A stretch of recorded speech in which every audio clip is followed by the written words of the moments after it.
Hello friends. মই এনেই অলপ নদী গৰা গৰা ফুৰিব আহিলোঁ। এইটো আমাৰ বৰনদী হয়।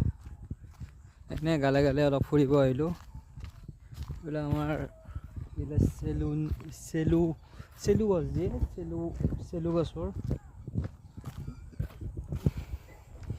এইবিলাক প্লেট পাৰাই আছে যাতে মাটিটো হৈ যাব নোৱাৰে।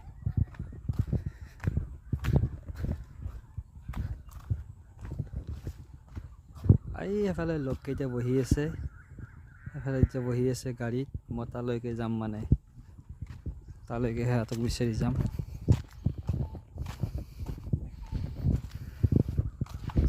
ভাল লাগে কিন্তু আমাৰ এইবিলাক জেগা গাঁৱলীয়া জেগা না, গাঁৱলীয়া পৰিৱেশত বহুত ভাল লাগে। এইটো এটা যাওয়া ৰাস্তা, আমাৰ ইপিনেও যাব পাৰি। এইটো ৰাস্তা হয়, ইপিনে ডাইৰেক্ট ৰাস্তাত উঠিব পাৰি, ইপিনে নদী গালে গালে গেলেও ভাল। এফালে এইবিলাক আমি ইয়াতে প্ৰতি বছৰে মাছ মাৰি খাওঁ দেই নদীটোত। বহুত ভাল লাগে, লাইফ এনজয়।